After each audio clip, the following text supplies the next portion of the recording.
Bonjour et bienvenue dans ce nouvel épisode de Splint Doctor. Alors au programme du jour, les élections législatives de cette année 2022. Nous nous retrouvons avec Guillaume Jean qui travaille dans le conseil aux dirigeants au sein du cabinet Women et qui est également enseignant à Sciences Po Paris. Bonjour Guillaume. Bonjour. Alors toi tu es spécialiste des questions d'affaires publiques, des questions de parlement, des questions de communication, de gouvernance. Tu as conseillé des dirigeants économiques, tu as aussi travaillé avec des politiques. Est-ce que tu peux te présenter brièvement ? Avec plaisir. Écoute, je travaille dans le conseil aux dirigeants dans un cabinet qui s'appelle Women, au sein duquel je pilote en fait la practice affaires publiques. Autrement dit, ça veut dire qu'on accompagne des dirigeantes et des dirigeants d'entreprise dans leur relation avec les pouvoirs publics. C'est-à-dire quand ils ont un message, une proposition à transmettre, et ben on va les accompagner dans, en gros, avoir le meilleur argumentaire, avoir la meilleure posture avec les pouvoirs publics et surtout identifier les bonnes personnes, le bon timing, le bon rythme pour pouvoir faire entendre leur message. Donc je travaille sur des enjeux d'affaires publiques, évidemment aussi de communication.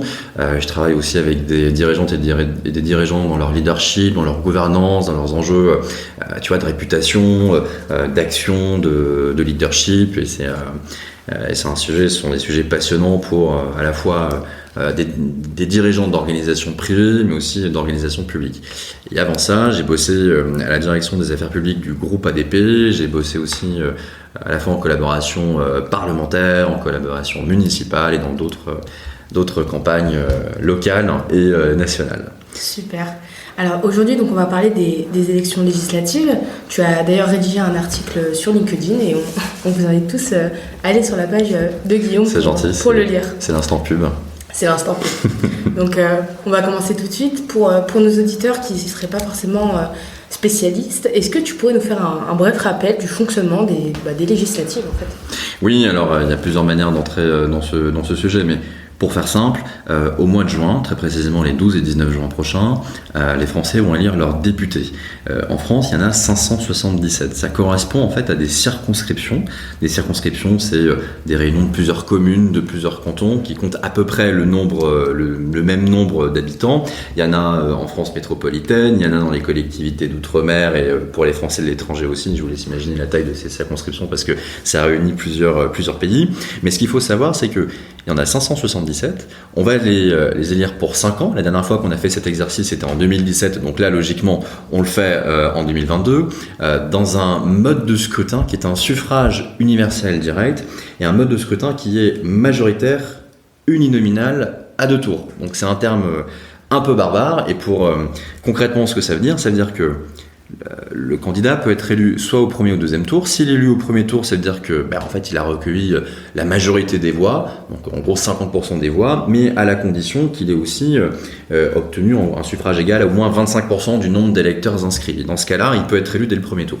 Honnêtement, ça arrive assez rarement. On est plutôt dans un scrutin donc à 2 tours et auquel cas, si aucun candidat par définition n'a pas dépassé le premier tour, il peut être élu au deuxième et dans ce cas-là, il faut avoir une majorité relative, c'est-à-dire d'avoir le nombre de voix maximal. Peut-être une remarque à ce stade, c'est que les candidats qui peuvent se qualifier au deuxième tour, c'est ceux qui ont obtenu à peu près, mais de façon au moins égale, 12,5% des inscrits en nombre de suffrages. La campagne législative, officiellement, elle commence 20 jours avant la date du scrutin, ce qui veut dire que je crois que ça tombe autour du 30 mai.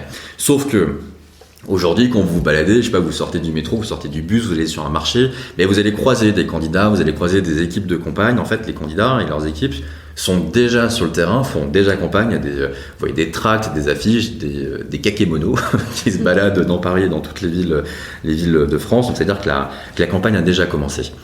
Peut-être un point, Amandine, sur l'encadrement financier de ces campagnes, avec là peut-être un message clair, c'est que on fait pas n'importe quoi avec de l'argent public quand il s'agit d'organiser une campagne électorale. Très encadré. Exactement, c'est très encadré, encore plus sur une campagne législative. Il y a un compte en fait qui est spécialement ouvert et qui est dédié aux dépenses de campagne. Il est détenu par le mandataire, ce qu'on appelle le mandataire financier, avec un plafonnement de dépenses à je crois 38 000 euros.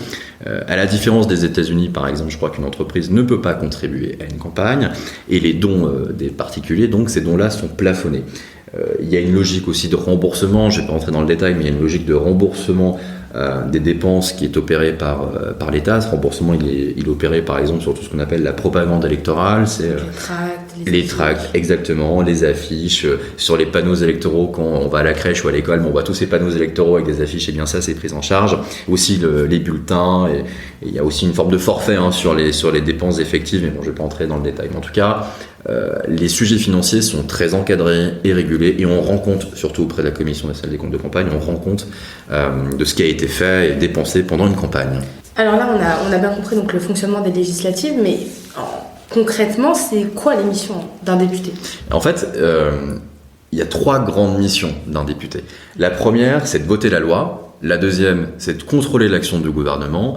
Et la troisième, c'est d'évaluer les politiques publiques. Alors, c'est plutôt les 2 premiers qu'on connaît en général. Par exemple, sur le vote de la loi, eh bien, la mission première d'un parlementaire, c'est d'évaluer, par exemple, des projets de loi. Alors, les projets de loi, ce sont les textes qui sont préparés par le gouvernement et qui sont présentés pour être votés au Parlement. Ce qui veut dire que très concrètement, quand vous êtes un député, on a un texte qui vous est présenté, eh bien vous allez l'examiner, et surtout, c'est votre droit qui est défini par la Constitution, à l'article 44, vous avez le pouvoir de l'amender, c'est-à-dire de le modifier. Si vous voulez rajouter un élément dans le texte, vous voulez le supprimer, vous voulez aller plus loin, c'est votre droit, à charge à vous après de déposer cet amendement, de le défendre, de convaincre vos collègues et de convaincre le gouvernement. Et ça, c'est une vraie mission de député, c'est de voter et amender un texte de loi. Par exemple, si demain, vous êtes député, vous voulez aussi porter votre propre loi, dans ce qu'on appelle ça une proposition de loi et pas un projet de loi. Donc, projet de loi, ça vient du gouvernement, proposition, ça vient de l'Assemblée. Exactement. Et par exemple, on pourrait imaginer une proposition de loi sur les podcasts, au hasard. Alors, je sais pas si on l'appelle proposition de loi Spin Doctor, mais on pourrait avoir une proposition de loi en mode, moi je considère en tant que député, je suis très attaché aux podcasts, je considère que les podcasts sont pas assez sécurisés au niveau de leur modèle économique, il faudrait qu'ils bénéficient de subventions, je ne sais quoi. Bon, eh bien vous allez rédiger cette proposition de loi, vous allez la défendre dans ce qu'on appelle une commission, puis ensuite en séance publique, vous allez faire en sorte qu'il y ait une adhésion autour de votre sujet, il y aura ensuite un jeu de navette parlementaire, voilà. On rentrera pas dans les détails, c'est plus compliqué. Voilà, c'est passionnant, mais c'est compliqué. Mais en tout cas, voilà, vous voyez bien cette idée qui est de voter la loi. La deuxième mission d'un député, c'est de contrôler l'action du gouvernement. Et ça, s'il y a un truc en général dont on se souvient, c'est les fameux mardis après-midi, quand vous avez ce qu'on appelle les questions au gouvernement, les questions d'actualité au gouvernement. C'est le pouvoir de contrôle d'un parlementaire qui peut librement et sur n'importe quel sujet interroger le gouvernement sur la conduite de son action. Alors ça se traduit, oui, par les questions au gouvernement, mais ça se traduit aussi par d'autres actions. On se souvient des commissions d'enquête, notamment en 2018 avec l'affaire Benalla, mais aussi des motions de censure quand on veut déposer une motion pour officialiser le fait qu'on est contre la politique générale d'un gouvernement. Donc voilà, j'entre pas dans le détail, mais tout ça, c'est vraiment le domaine du contrôle de l'action du gouvernement, et c'est très très important. Et puis une troisième mission, qui est l'évaluation des politiques publiques. Alors ça, on entend moins parler, peut-être parce que c'est une des missions qui bénéficie malheureusement de beaucoup moins de moyens. Pour résumer, 3 fonctions: voter la loi, contrôler l'action du gouvernement et évaluer les politiques publiques. Ça me paraît important d'insister sur le rythme de la vie parlementaire. Comment s'organise en fait une année pour un parlementaire ? Exactement. Et là, il faut imaginer un petit calendrier sympathique dans lequel il y a 2 trucs. Il y a la session ordinaire qui commence le 1er jour d'octobre et qui finit le dernier jour de juin. Et puis, il y a la session extraordinaire qui est convoquée souvent par le gouvernement et qui permet de siéger, par exemple, l'été, quand on a des textes un peu urgents. Et là, typiquement, l'élection donc législative, c'est le 12 et 19 juin. On va s'orienter vers une session extraordinaire qui commencera dès le mois de juillet, voire qui pourrait aussi durer le mois d'août. Donc, bye bye les vacances d'été. Mais c'est un sujet à avoir en tête en termes de rythme parlementaire. Et le rythme parlementaire aussi, c'est pas que des sessions, c'est aussi des instances. Les députés, ils siègent, on l'a dit, en commission, souvent sur des thèmes, c'est commission affaires économiques, développement durable, commission des finances, donc il y a des commissions. Et ensuite la séance publique, ça c'est l'image un peu, c'est l'hémicycle où tous les députés siègent. Ils siègent aussi dans des missions d'information, dans des groupes d'études, dans des commissions d'enquête. Ils font aussi l'aller-retour entre leur travail à Paris, mais leur travail aussi en circonscription, leurs déplacements. Donc honnêtement, c'est un rythme très dense. Je crois qu'on va y revenir plus tard, mais le rythme d'un parlementaire est très dense. 2 spécificités peut-être qui sont importantes à avoir en tête dans le mandat d'un parlementaire. Contrairement à ce qu'on pourrait croire, c'est que un parlementaire est un élu national qui incarne la souveraineté nationale. Et ça, c'est important de l'avoir en tête. Donc les députés, on a bien compris, étaient un mandat national. Et la deuxième spécificité, c'est un mandat non impératif. Oui, exactement. Et d'ailleurs, l'article 27 de la Constitution le dit clairement, c'est que le mandat d'un député est un mandat non impératif. On entend souvent que les députés sont sous influence, qu'ils vont dans telle direction, qu'ils vont uniquement adhérer à telle idée, telle idée, telle idée. Non, il y a un principe fondamental qui est la liberté d'opinion, la liberté de choix d'un parlementaire et d'un député. Je pense que c'était important de faire ce rappel sur la mission des députés. Là, on va du coup voter aux législatives. Quels vont être les premiers enjeux des parlementaires nouvellement élus ? Ça va aller très vite. Déjà, il y a un truc qui est peut-être un peu basique, mais savoir où ils habitent, c'est-à-dire dans quel groupe on siège, au sein de quelle commission, où est-ce qu'on a envie de s'investir. En tout cas, savoir où ils habitent et la machine va se mettre en place très vite. Donc, ça veut dire que très rapidement, il va falloir exister, être identifié. Comment on arrive à trouver cet enjeu-là d'exister ? Parce que soit vous trouvez un sujet, ou soit vous arrivez à trouver un poste. Je suis un peu caricatural, mais grosso modo, c'est sur ces deux plans. Pour trouver un sujet, votre enjeu, ça va être comment vous faites en sorte que les gens comprennent que c'est moi la référente de ce sujet-là, je suis un expert, c'est exactement ça. Il y a plusieurs sujets, par exemple sur les déserts médicaux, il y a fort à parier que des députés qui sont des professionnels de santé vont vouloir se positionner sur des sujets et plus tard, quand il y aura des travaux législatifs sur ces sujets, faire en sorte d'être nommé par exemple rapporteur spécial sur ces textes-là. Donc exister, c'est se trouver un sujet, c'est aussi se trouver un poste. Et un poste exécutif à l'Assemblée, il y a beaucoup de candidats, peu d'élus. Et un poste, ça va tant de présider un groupe d'études, une commission, ou intégrer la présidence, la vice-présidence d'une commission, également au sein d'un groupe parlementaire. Bref, c'est être détenteur d'un titre. Et donc, d'une légitimité. Et qui dit titre, dit aussi moyens. Les présidents de commission, par exemple, ont davantage de moyens en termes d'équipe de collaborateurs parlementaires qu'avec beaucoup de guillemets un simple député. Donc savoir où ils habitent, exister, et puis surtout, on ne travaille pas seul à l'Assemblée, on travaille en écosystème. Et on travaille en écosystème déjà dans le Palais Bourbon. Et dans le Palais Bourbon, c'est être capable de travailler avec ses collègues, de son groupe parlementaire, avec aussi ses présidents de groupe, des présidents de commission, travailler à l'intérieur aussi de sa majo, ou de son union parlementaire, avec des groupes alliés pour voir quel sujet commun on peut porter, quel rapport de force on peut anticiper, comment on peut mieux peser dans le débat, mais c'est aussi être capable de travailler parfois avec l'opposition, parce qu'il ne faut jamais en politique insulter l'avenir, et on n'est pas à l'abri d'avoir des gens de l'opposition qui parfois peuvent voter votre texte parce que les intérêts que vous défendez croient ceux que eux-mêmes défendent. Donc il y a ce sujet-là par rapport à l'opposition, et puis aussi, le Palais Bourbon, c'est pas que des élus, c'est aussi des collaborateurs et des administrateurs. Très très important de savoir bien travailler avec, évidemment c'est déjà ses propres collaborateurs, ça c'est une évidence mais parfois pas très partagée, mais travailler avec ses propres collaborateurs, mais travailler aussi avec les collaborateurs de groupes, des groupes parlementaires.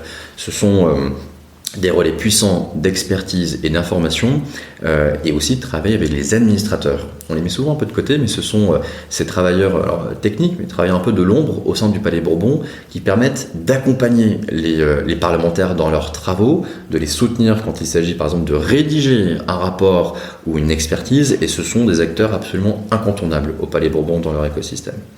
Ils travaillent en écosystème aussi avec le gouvernement, évidemment, et puis il y a la Circo. Il y a sa circonscription, être capable de pouvoir aussi rendre compte de son action auprès de ses électeurs, être dans une culture aussi certes de proximité mais aussi de transparence. On a vu que c'était un sujet en termes de communication politique, c'est même moins un sujet, c'est plus une condition pour être considéré comme crédible et créer une adhésion avec ses électeurs. Donc voilà, en tout cas travailler en écosystème, ça me paraît incontournable. Depuis sa création, les législatives ont subi quelques modifications. Est-ce que tu pourrais nous décrire lesquelles ? Oui, alors peut-être une qui a été la plus décriée et sur laquelle d'ailleurs on pourrait revenir là dans les prochaines années, c'est l'alignement avec non plus le septennat mais avec le quinquennat, premièrement, et deuxièmement l'inversion du calendrier entre l'élection présidentielle et les élections législatives. Avant, le système, on avait une élection législative chaque 5 ans, ça n'a pas bougé, mais on avait une élection présidentielle chaque 7 ans, c'était un septennat. Ce qui faisait qu'on était quasiment dans une situation un peu des mi-termes, comme on a aux États-Unis avec un président qui, en cours de mandat, risque de perdre sa majo au Parlement, en tout cas à l'Assemblée.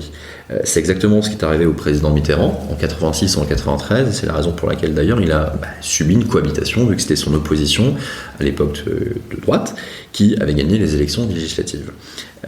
Il y a eu clairement une volonté à la fin des années 90 d'éviter un peu ce spectre de la cohabitation, et donc il y a eu une volonté d'aligner le temps exécutif sur le temps législatif.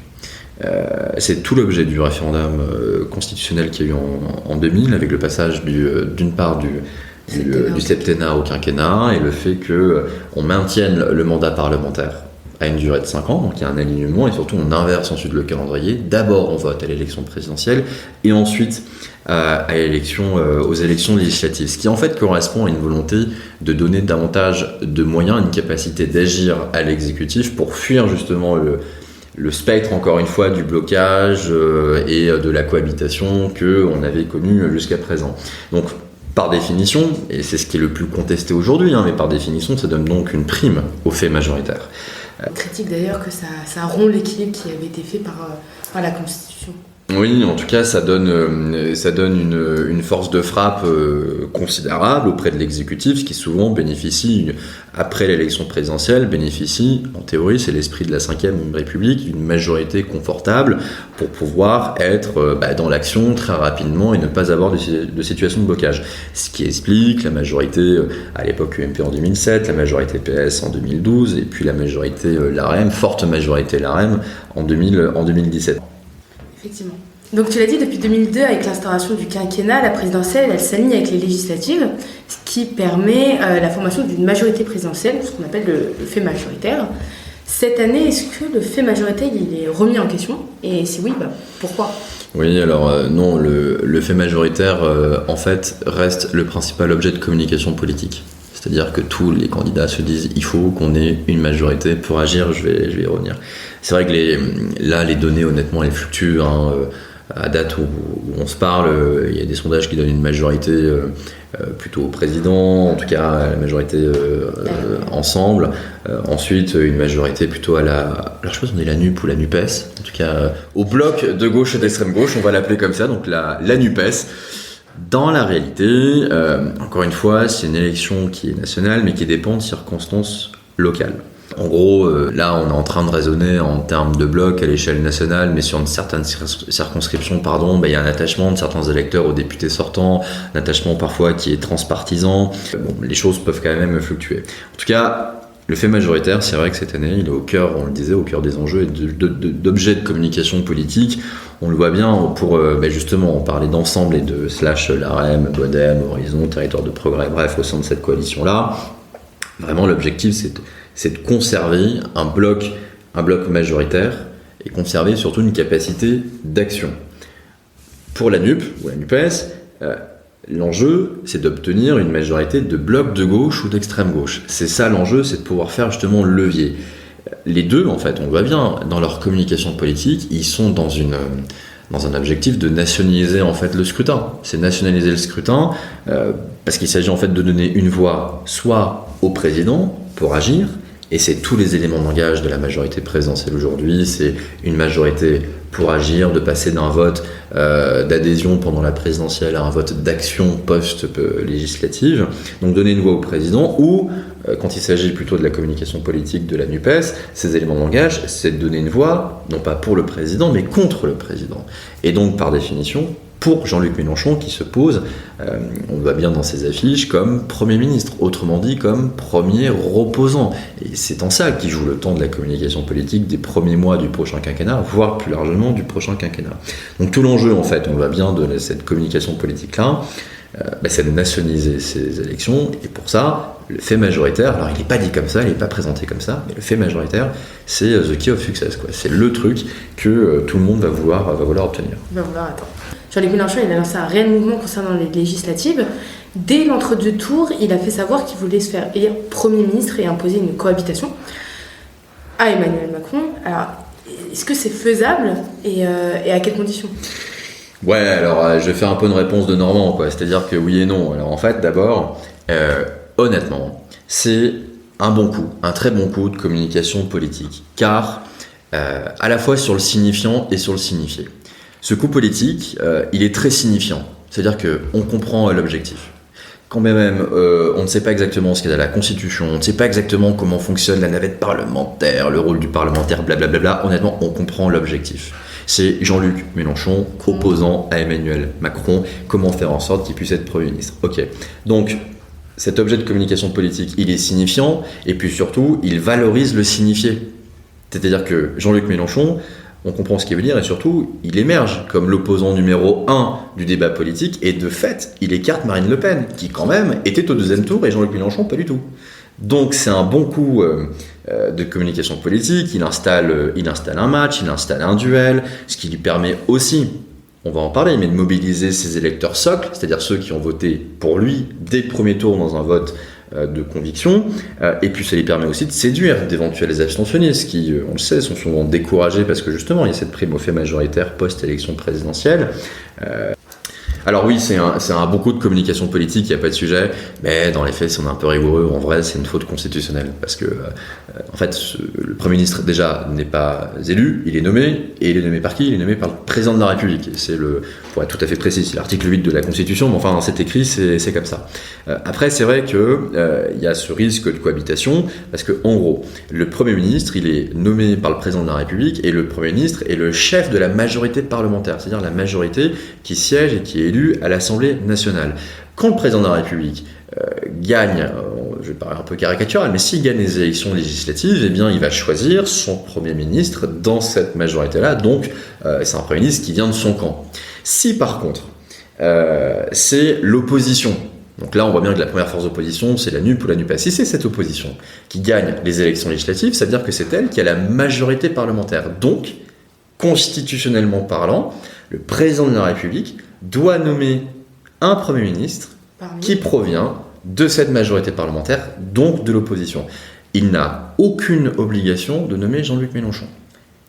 Et une personne qui n'est pas députée peut être nommée Premier ministre. En revanche, la coutume voudrait qu'il nomme Jean-Luc Mélenchon, si jamais c'est la NUPES qui gagne les élections législatives. Et pourquoi ? Eh bien parce que l'Assemblée nationale, elle vote une confiance auprès du gouvernement quand il expose sa politique générale, il vote sa confiance au Premier ministre.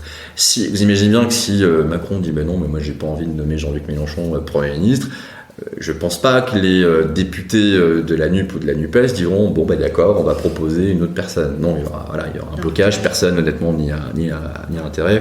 Donc voilà comment cette cohabitation, si cohabitation il y a après les élections législatives, voilà comment ça pourrait se passer. Plusieurs candidats ont fait savoir qu'ils étaient favorables à une modification du scrutin.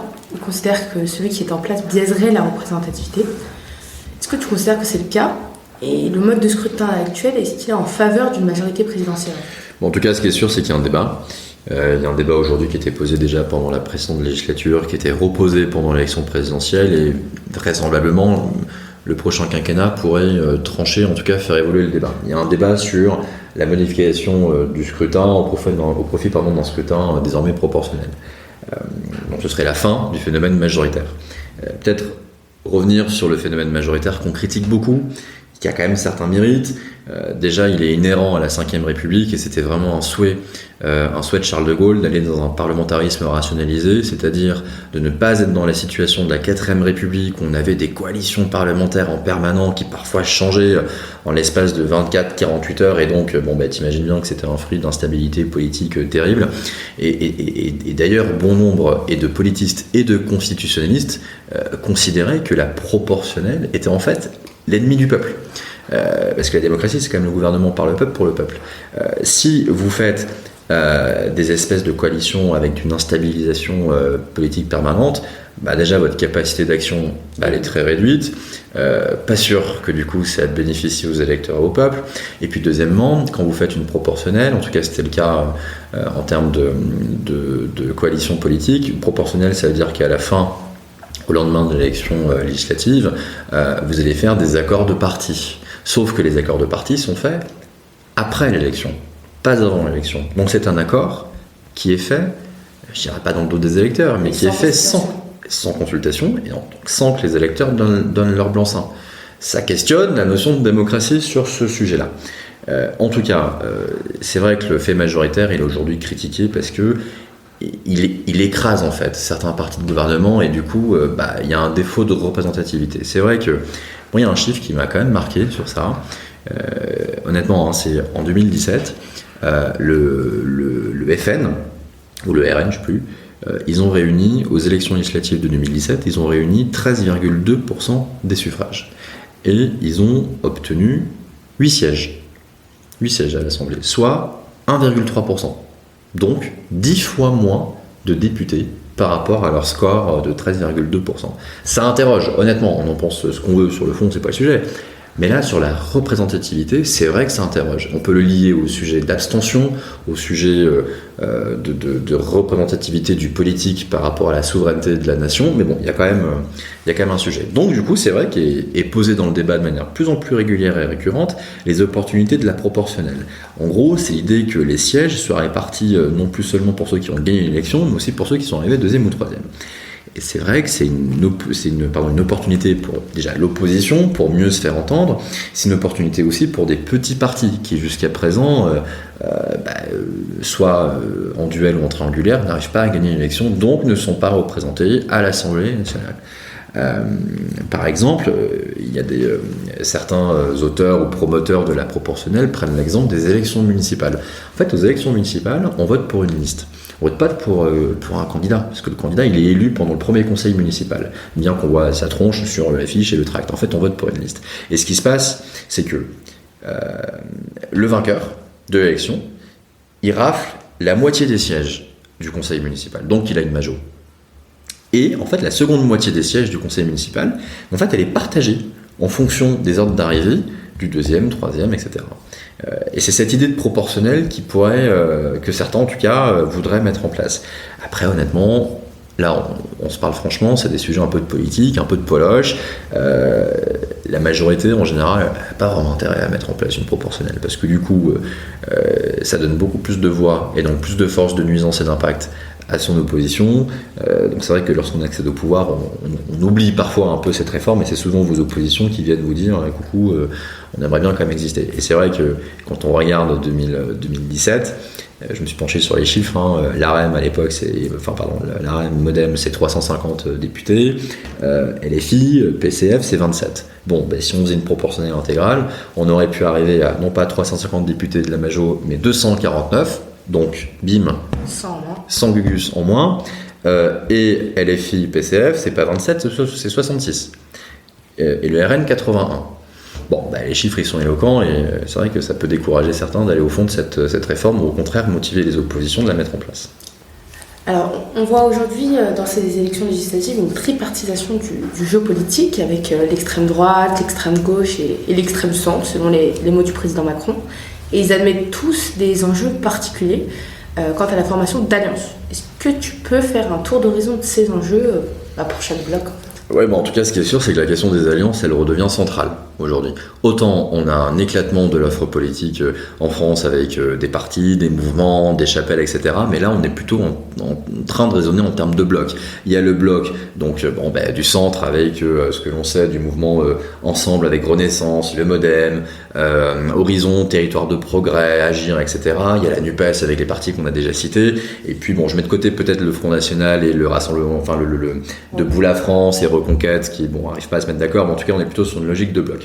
Dans tous les cas, quel que soit le bloc, il y a aussi les LR, UDI et les centristes. En tout cas, franchement, quelle que soit la majorité qu'on aura, moi je pense que ce sera une majorité composite, parce que justement ce sera une majorité d'alliés, et donc des alliés parfois aux intérêts peut-être divergents. C'est le fruit de sensibilités différentes, c'est des points de vue, une histoire aussi de chaque mouvement qui peut varier, donc des points de vue qui peuvent varier, mais par exemple, on a vu déjà sur l'exemple de la NUPES, il y aura sûrement des divergences de posture entre des socialistes et des insoumis vis-à-vis de la posture à avoir par rapport à l'Europe, et à la question de la désobéissance aux textes budgétaires européens. Pareil, au sein du bloc Ensemble, on verra comment se passera l'examen de la réforme des retraites, mais on peut anticiper des amendements du centre-gauche ou du centre-droit qui seront peut-être pas vraiment convergents. Donc dans tous les cas, il y aura des intérêts peut-être divergents, et il y aura peut-être des risques de contradictions internes. Honnêtement, pas vraiment sur le fond. de ce que voudront défendre ces majorités dans leur projet, mais plutôt sur la méthode, sur les compromis qui pourraient se mettre en place. Et donc là, classiquement, on retrouvera des jeux d'alliance, des jeux de rapport de force, de coalition sur le terrain parlementaire, parce que justement, ce seront des majorités avec des alliés, des majorités composites aux intérêts parfois divergents. Chacun voudra faire entendre sa spécificité, son rapport de force, et ça pose quand même un enjeu pour le prochain gouvernement. Ça pose un vrai sujet sur comment tu es capable de lire ces rapports de force, d'anticiper ces rapports de force, les sujets, les préférences des uns et des autres.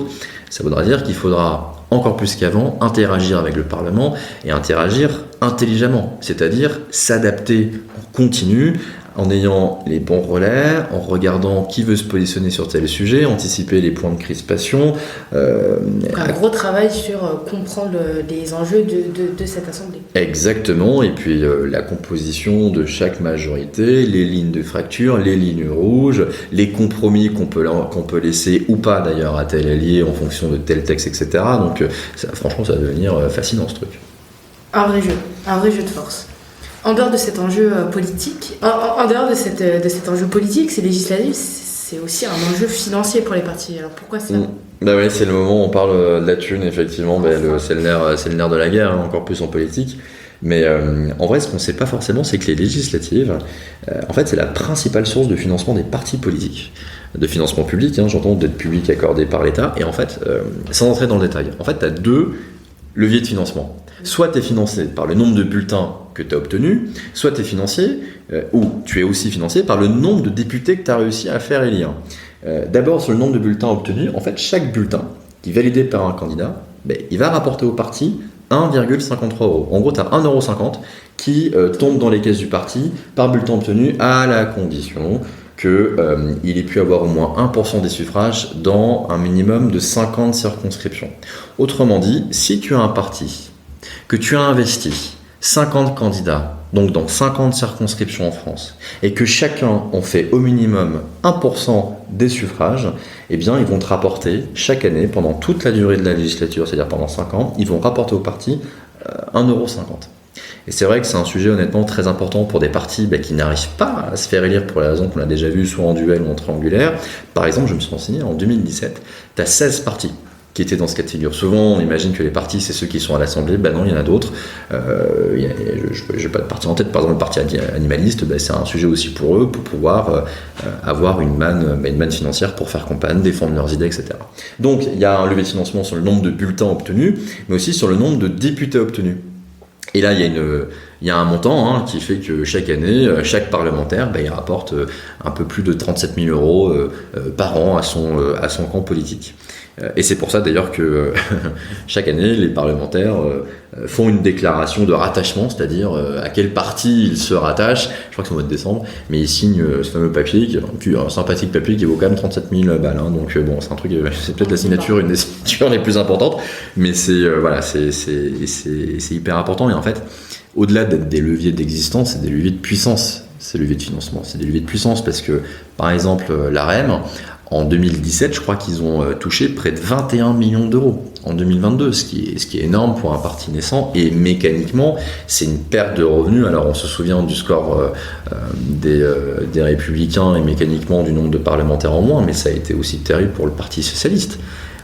Pour le Parti Socialiste, ça a été terrible de passer d'une situation de majorité parlementaire et présidentielle à l'Assemblée sous la précédente législature à un groupe d'à peine une trentaine, je crois, de députés sous la précédente.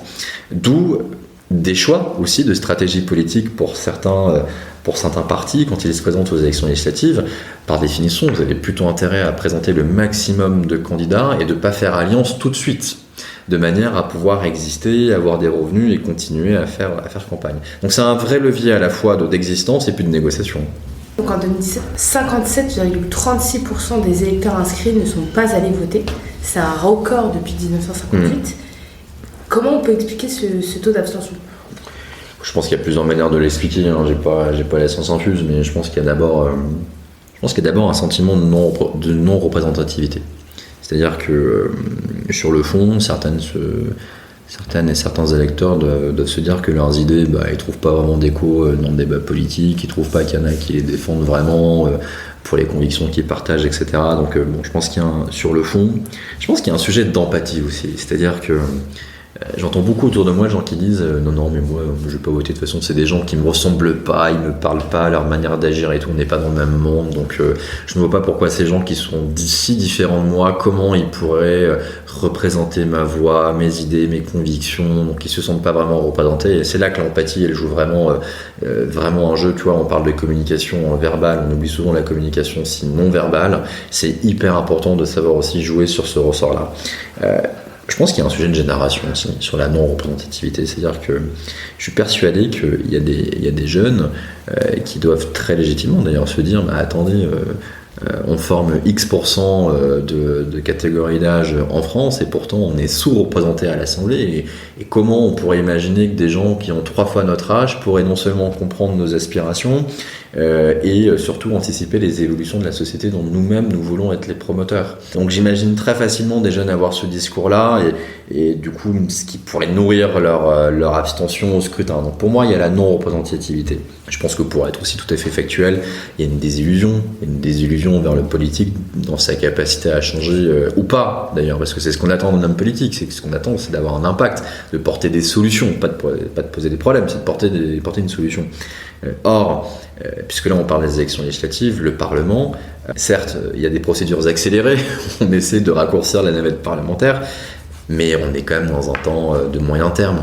Alors que on le voit bien dans une société de l'urgence permanente, de l'urgence des réseaux sociaux, de l'urgence du commentaire, de l'urgence de l'information en temps réel et en continu. Surtout, on demande de réagir tout le temps, et par rapport à cette urgence sociale, environnementale, économique, le temps parfois politique paraît trop long, trop décorrélé et donc inefficient et inefficace.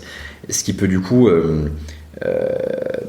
nourrir ce sentiment de désillusion en disant ils n'ont pas vraiment de prise sur le réel, ils sont trop loin de nos sujets, ils sont aussi trop généraux, et ça c'est entre guillemets la portée de la loi qui se veut une portée générale, et on se dit voilà c'est tellement large que jamais ça me parlera de mon sujet. Je pense qu'il y a un sujet aussi sur le fait qu'on identifie le Parlement comme le lieu du conflit et pas le lieu de la solution. On a une image, encore une fois, qui est fausse, mais une image du Parlement dans lequel on passe sa vie à se taper dessus. Alors qu'il y a des scènes, non pas en séance publique, mais en commission, où vous avez des parlementaires de différents groupes politiques qui arrivent à se mettre d'accord, non seulement sur le diagnostic, mais aussi sur les solutions qu'on porte sur des enjeux techniques. Alors, ok, c'est pas sexy, c'est pas ce qui va faire la une de BFM ou je ne sais quoi, mais ça existe. Et du coup, ça m'emmène sur un truc qui me fait réfléchir, mais je pense qu'il y a une profonde méconnaissance du travail politique. Et c'est ça aussi qui explique une forme d'abstention. Moi, il n'y a rien, honnêtement, je suis un amoureux du Parlement, et il n'y a rien de plus qui m'insupporte que des gens qui mettent des captures d'écran de l'hémicycle vide en disant « mais regardez, il n'y a personne, ils foutent rien, je sais pas quoi ». C'est une profonde méconnaissance de la réalité de la journée parlementaire, entre les réunions en commission, en séance publique, les déplacements, les groupes d'études, les auditions, les rendez-vous en permanence, les rendez-vous bilatéraux, les déplacements à l'étranger pour recevoir une délégation aussi. Bref, c'est un rythme tellement intense, tellement aussi complexe qui est méconnu, et peut-être qu'un des leviers pour répondre à cette abstention, peut-être, c'est de mieux donner à voir, pour mieux faire comprendre la réalité du mandat parlementaire, de la vie parlementaire, et de l'impact surtout qu'a le quotidien parlementaire sur celui des Français.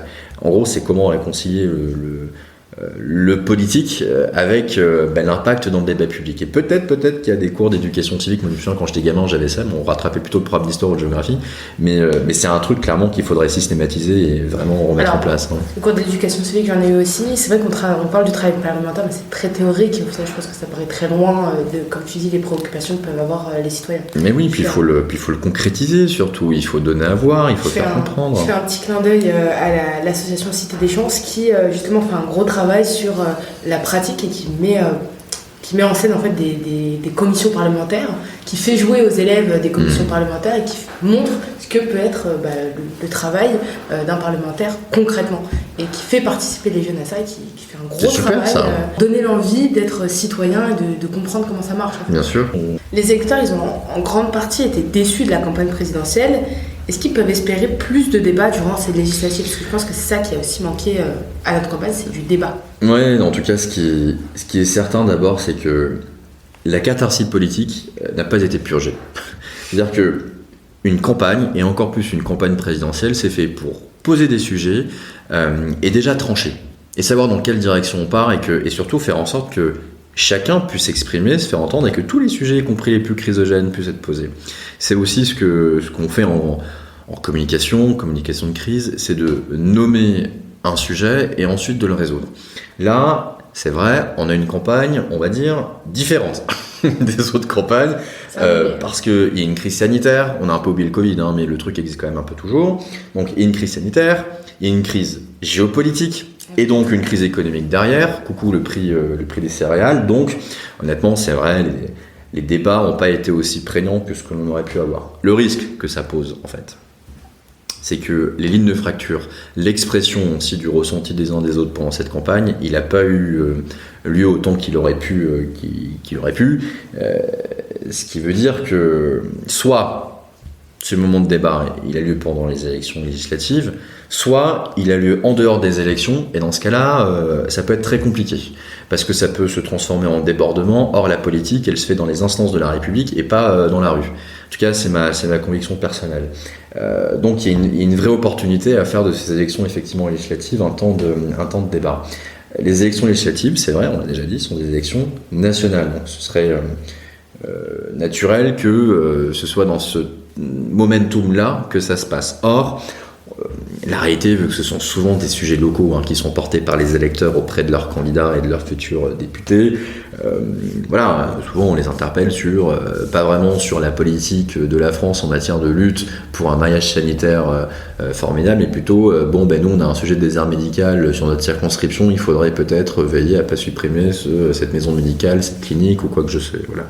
Donc ça c'est hyper important, je pense, de l'avoir en tête, c'est quand même des sujets locaux qui sont abordés dans les campagnes législatives et sur le terrain. Et l'enjeu pour les candidats, c'est quand même de faire le lien entre le local et le national.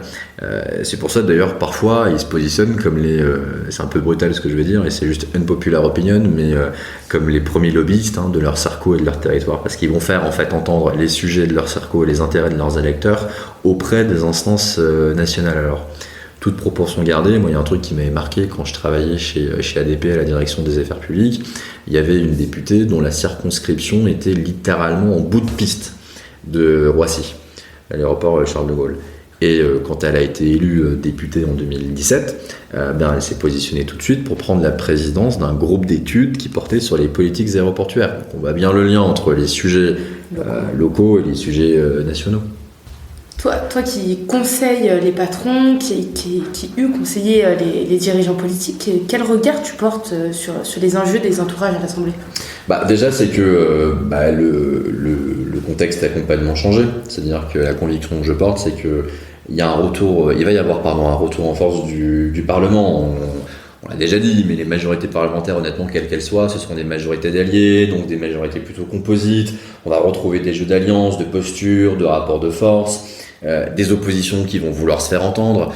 Si par exemple on est avec une majorité présidentielle avec celle du président actuel, ça veut dire que certains auront fait 10 ans d'opposition, voire 15 pour d'autres. On a vu en termes de bruit médiatique, en termes de communication, en termes d'impact, on a vu l'impact du groupe LFI sous la précédente législature, donc avec 18 députés. Je pense qu'on peut facilement imaginer le même impact et la même capacité aussi d'obstruction parlementaire qu'ils pourraient avoir si leur groupe était multiplié par 4 ou 5. Et c'est à peu près les projections des sondages actuels. Donc de toute manière, ce sera un lieu de rapport de force, un lieu de compromis, bref, un lieu incontournable.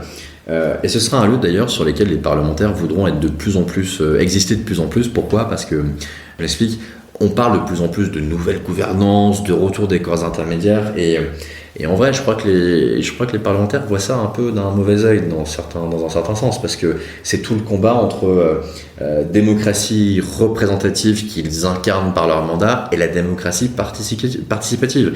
Et leur enjeu, c'est surtout de ne pas se faire squeezer, de ne pas se faire court-circuiter, et donc ils vont vouloir exister. Ils vont vouloir exister dans le débat. Donc, bref, tout ça pour dire que la nouvelle donne, c'est que le Parlement va être rendu à mon avis, incontournable. Et que l'on souhaite défendre le texte de son ministre, parce qu'on est son conseiller parlementaire, etc., ou que l'on souhaite défendre les positions d'un dirigeant économique au sein du Parlement, de toute manière, il y a des incontournables, selon moi, qu'il faudra avoir en tête. Déjà, comment fonctionne un élu ? Ça peut paraître basique, mais comment il fonctionne ? De quoi il a besoin ? Il a besoin d'idées, de solutions, de sourcing du terrain.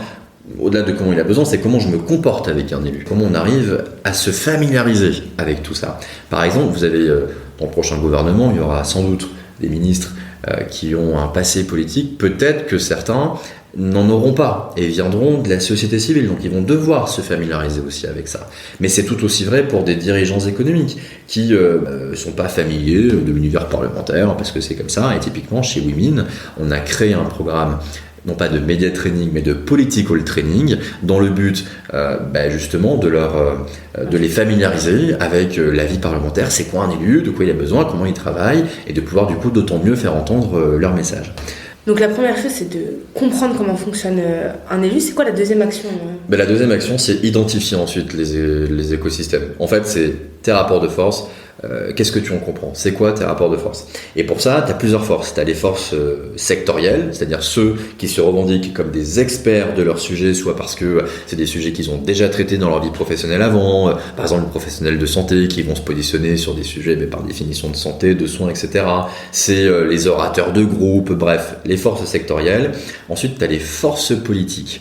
Et ça, ce sont ceux qui vont se positionner pour avoir une fonction, par exemple, exécutive, type prendre la présidence d'une commission, ou la vice-présidence d'une commission, une présidence de groupe, être nommé aussi rapporteur, c'est-à-dire la personne qui va vraiment guider les travaux d'une commission sur un texte. Tu as les rapporteurs spéciaux aussi sur les textes budgétaires. Tu as la fonction de whip aussi, qu'on oublie, qui est hyper importante, c'est la fonction d'un coordinateur au sein d'un groupe politique et qui va faire en sorte que tous les députés votent dans un même sens, en fait faire respecter la discipline de vote. C'est exactement ce que fait Frank Underwood dans House of Cards quand il n'est pas président. Donc c'est les forces en présence, mais c'est aussi les forces de demain.